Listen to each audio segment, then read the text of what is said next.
আজকাল অনেকেই স্বাস্থ্য সচেতনতার কারণে অলিভ অয়েল দিয়ে রান্না করে, কিন্তু জেনে রাখবেন সব অলিভ অয়েল কিন্তু স্বাস্থ্যের জন্য ভালো নয়। কোন অলিভ অয়েলে রান্না করবেন, কোন অলিভ অয়েল ড্রেসিং এ দেবেন, সেটা অবশ্যই জানতে হবে। অনেক ধরনের অলিভ অয়েল আছে এবং প্রত্যেকটা অলিভ অয়েলের আলাদা ব্যবহার। আজকের ভিডিওতে আমি সবকিছু বলবো।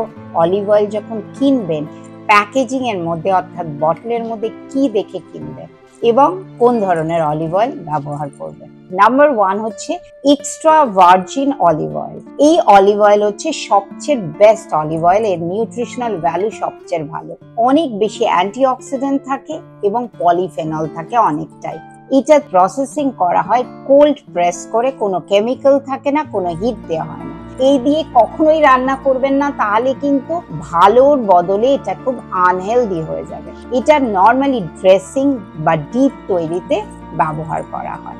দ্বিতীয় হচ্ছে ভার্জিন অলিভ অয়েল। এটা কিন্তু এক্সট্রা ভার্জিন অলিভ অয়েলের থেকে নিউট্রিশনাল ভ্যালু কম, কারণ এতে 2% হচ্ছে ফ্যাট থাকে। প্রসেসিং যখন করা হয় হাফ কোল্ড প্রেস এবং একটু রিফাইন করা হয়, যার ফলে এটা অল্প টেম্পারেচার সহ্য করতে পারে। এই ভার্জিন অলিভ অয়েল গুলো সতে করতে ব্যবহার করতে পারেন অথবা বেকিং এ। থার্ড হচ্ছে refined olive oil. Refined olive oil কিন্তু অন্যান্য অলিভ অয়েলের তুলনায় নিউট্রিশনাল ভ্যালু সবচেয়ে কম। 3% ফ্যাট থাকে এবং পলিফেনলের পরিমাণ অনেক কম থাকে, কিন্তু এটা হাই হিটে রান্না করা যেতে পারে। প্রসেসিংটা হচ্ছে একে কেমিক্যালি রিফাইন করা হয়, যার ফলে আপনি কিন্তু এটাকে হাই হিটে, যেমনি আমরা মাংস রান্না করি, ভেজিটেবল রান্না করি বাঙালিরা, সেইভাবে রান্না করতে পারেন। সুতরাং অলিভ অয়েলটা ইউজ করার আগে দেখুন কি অলিভ অয়েল আপনি ব্যবহার করছেন এবং কোন পারপাসে।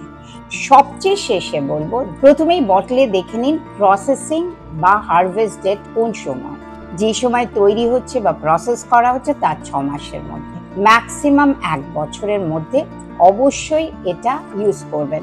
বড় একটা বটল কিনে অনেক দিন ধরে ব্যবহার করবেন না, তাতে কিন্তু নিউট্রিশনাল ভ্যালু ভীষণভাবে কমে যায়। প্যাকেজিংটা অর্থাৎ বটলটা হবে ডার্ক কালারের। কাঁচের বোতলের মধ্যে অলিভ অয়েলটা সবচেয়ে বেশি প্রোটেক্টিভ থাকে। প্লাস্টিকের বটলে কিন্তু অনেক সময় রিঅ্যাকশন হয়, যার ফলে ওর হেলথ বা নিউট্রিশনাল ভ্যালু কমে যায়। প্যাকেজিং এর পেছনে যে নিউট্রিশনাল ভ্যালু লেখা থাকে তাতে দেখে নেবেন ট্রান্স ফ্যাট যেন 0 থাকে। ট্রান্স ফ্যাট যদি বেশি থাকে অবশ্যই সেই অলিভ অয়েল কিনবেন না, সেটা মোটেই হেলথের জন্য ভালো না।